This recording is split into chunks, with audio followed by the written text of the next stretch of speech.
नमस्कार। और जैसा कि आप सभी जानते हैं, ये माइक्रोसॉफ्ट एक्सेल का कोर्स चल रहा है। अब तक आपने माइक्रोसॉफ्ट एक्सेल का भाग 8 देखा होगा, जिसमें हमने आपको स्टूडेंट के रिजल्ट में सम यानी कि टोटल निकालना, परसेंटेज निकालना और ग्रेड निकालना सिखाया था। आज आप माइक्रोसॉफ्ट एक्सेल का भाग 9 देख रहे हैं। इस भाग में हम आपको कुछ और फॉर्मूला एंटर करना सिखाएंगे। तो चलिए शुरू करते हैं, लेकिन उससे पहले आप सब्सक्राइब ज़रूर कर लें और इस वीडियो को लाइक और शेयर करना बिल्कुल ना भूलें। तो पिछले कुछ भागों में हमने क्लास रिजल्ट की शीट तैयार की थी। इसको हम ओपन कर लेते हैं।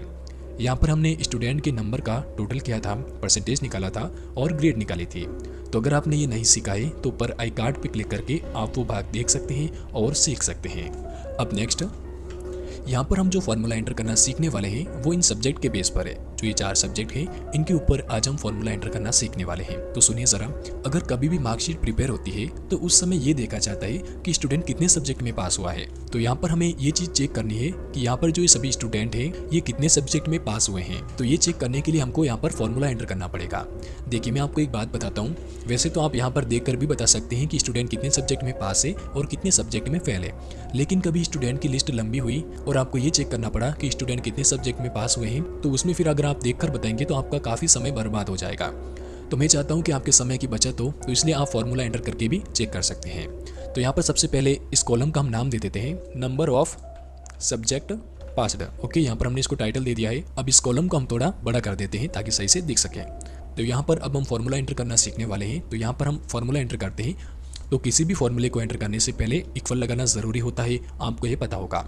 उसके बाद में आपको लिखना है काउंट इफ्स, IFS आपको लिखना है। यानी कि इस फॉर्मूले में क्या होगा ज़रा सुनिए। तो ये फॉर्मूला उन सभी वैल्यू को काउंट करेगा जिन सेल्स के अंदर हम जो क्राइटेरिया दे रहे हैं वो क्राइटेरिया ट्रू होगा। तो जिनका भी क्राइटेरिया ट्रू होगा तो उन सेल्स को ये हमें काउंट करके बता देगा। तो यहाँ हमें क्या चेक करना है कि ये जो चारों सब्जेक्ट हैं इनमें से कितने स्टूडेंट कितने सब्जेक्ट में पास हैं। तो यहाँ पर हम पासिंग मार्क्स रखते हैं एग्जाम्पल के लिए 36। जैसे कि जिस भी स्टूडेंट के मार्क्स 36 से कम हो वो काउंट नहीं होगा और जिन सब्जेक्ट में पास है वो शो हो जाएगा। तो यहाँ पर हम फॉर्मूले को पूरा करते हैं। यहाँ पर हमने क्या लिखा है, इक्वल टू काउंट इफ्स, उसके बाद में राउंड बेसिस स्टार्ट, उसके बाद में देखिए क्राइटेरिया रेंज 1। तो यहाँ पर हमको सब्जेक्ट को सेलेक्ट करना है। तो आप मैनुअली कीबोर्ड से या फिर माउस से भी सेलेक्ट कर सकते हैं। तो यहाँ पर हमने चारों सब्जेक्ट को सेलेक्ट कर लिया। तो यहाँ पर क्या आ गया, B3 E3। उसके बाद में आपको सिंपली कॉमा लगाना है। उसके बाद में देखिए क्राइटेरिया 1। इसका मतलब है यहाँ हमें वो सेल और नंबर कैलकुलेट करने हैं जिनके marks greater than equal to 36 है। तो यहाँ पर आपको सबसे पहले कॉमा लगाने के बाद इन्वर्टेड कॉमा लगाना है। उसके बाद में ग्रेटर देन इक्वल टू 36 लिखना है। देखिए ज़रा, अगर किसी भी स्टूडेंट के नंबर 36 हैं तो वो पास हो जाएगा, लेकिन अगर 36 से कम है तो वो स्टूडेंट फेल होगा और यहाँ पर काउंट नहीं होगा। तो यहाँ पर अब आपको वापस से इन्वर्टेड कॉमा और ब्रैकेट क्लोज कर देना है। कुछ इस तरह से आपको ये फार्मूला एंटर करना है। उसके बाद में आप ओके कर दीजिए। तो यहाँ पर देखिए आपके सामने 2 सब्जेक्ट शो हो रहे हैं।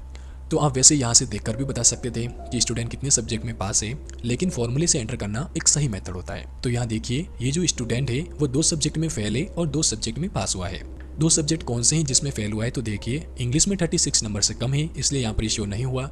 और यहाँ पर देखिए मैथ में इसके 21 नंबर ही आए हैं, यानी कि 36 नंबर से कम ही, तो यहाँ पर ये काउंट नहीं हुआ है। और यहाँ पर सिर्फ 2 सब्जेक्ट ही शो हो रहे हैं। वैसे मैं पूरी कोशिश कर रहा हूँ कि आपको एकदम सरल भाषा में सिखा सकूँ और आप भी हमारा थोड़ा सपोर्ट कीजिए। तो यहाँ पर अभी हमने क्या किया, केवल एक स्टूडेंट का पता किया है कि ये स्टूडेंट कितने सब्जेक्ट में पास हुआ है। तो सिंपली इन सभी स्टूडेंट के लिए हमको ड्रैग एंड ड्रॉप करना है। तो यहाँ हमारे पास सभी स्टूडेंट का रिकॉर्ड आ गया है कि कौन सा स्टूडेंट कितने सब्जेक्ट में पास है। अब हम आगे बढ़ते हैं। इसी तरह से हमारे पास कुछ और फॉर्मूला भी है। नेक्स्ट जो फॉर्मूला है वो सम फंक्शन से रिलेटेड है। देखिए यहाँ पर हमने क्या किया था, काउंट इफ का फॉर्मूला एंटर किया था कि यह स्टूडेंट कितने सब्जेक्ट में पास है, यहाँ पर इसने हमें बता दिया।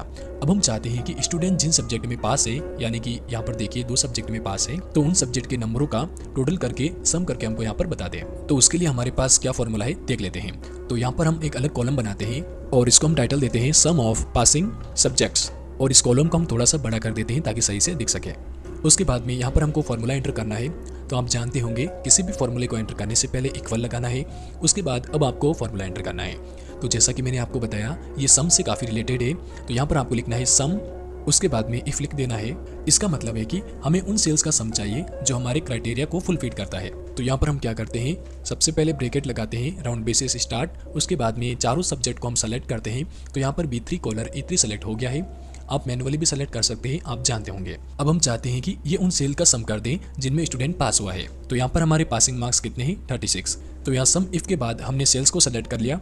अब हम सबसे पहले यहाँ पर कॉमा लगाते हैं, उसके बाद डबल इन्वर्टेड कॉमा लगाना पड़ेगा। फिर यहाँ पर ग्रेटर देन इक्वल टू 36 हमको लिखना है और इन्वर्टेड कॉमा बंद कर देना है। उसके बाद में ब्रैकेट क्लोज। जैसा कभी किसी मार्कशीट में जिन सब्जेक्ट में स्टूडेंट पास हुआ होता है उसी के नंबर का टोटल किया होता है, मतलब जिन सब्जेक्ट में स्टूडेंट फेल होता है वो कैलकुलेट नहीं किया होता है, वो यहाँ पर टोटल मार्क्स में शो नहीं होता है। तो कभी आपको इस तरह से कोई टोटलिंग करनी पड़ी तो आप कैसे करेंगे, तो ये आपके लिए काफ़ी इंपॉर्टेंट हो सकता है। तो यहाँ पर अब हम एंटर करते हैं तो देखिए यहाँ पर केवल 2 सब्जेक्ट का ही टोटल करके हमको यहाँ पर बता दिया। 2 सब्जेक्ट कौन से हैं, तो देखिए हिंदी और फिजिक्स। यहाँ पर इन दोनों सब्जेक्ट को टोटल करके यहाँ पर हमें बता दिया। क्योंकि स्टूडेंट 2 सब्जेक्ट में ही पास हुआ था और वैल्यू जो थी वो 36 से कम थी, तो इसलिए यहाँ पर ये कैलकुलेट नहीं हुआ।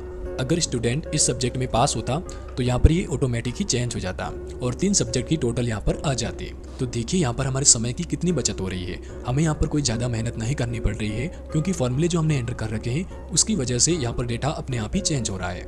उसके बाद में आप सिंपली ड्रैग एंड ड्रॉप करके इन सभी स्टूडेंट का रिकॉर्ड ले सकते हैं। तो आज के इस भाग में हमने जो आपको फॉर्मूले बताए हैं, क्या वो आपको समझ में आ गए? अगर आपको समझ में आया है तो वीडियो के नीचे कमेंट करके ज़रूर बताएं और इस वीडियो को ज़्यादा से ज़्यादा लाइक और शेयर करें। तो यहाँ पर हम क्या करते हैं, इस रिजल्ट की फॉर्मेटिंग कर लेते हैं ताकि ये सही से दिख पाए।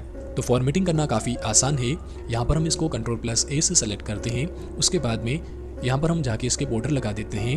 उसके बाद यहाँ पर जो हमने नंबर एंटर कर रखे हैं उनको हम सेंटर में ले लेते हैं ताकि सही से दिख पाए। तो देखिए कुछ इस तरह से आप फॉर्मेटिंग कर सकते हैं और सही तरीके से रिजल्ट को शीट में शो करवा सकते हैं। तो उम्मीद करते हैं माइक्रोसॉफ्ट एक्सेल का भाग 9 आपको काफ़ी समझ में आ गया होगा। अगर वीडियो पसंद आया है तो इस वीडियो को लाइक और शेयर करें और हमारा चैनल सब्सक्राइब ज़रूर कर लें। फिर मिलते हैं माइक्रोसॉफ्ट एक्सेल के भाग 10 के साथ। नमस्कार।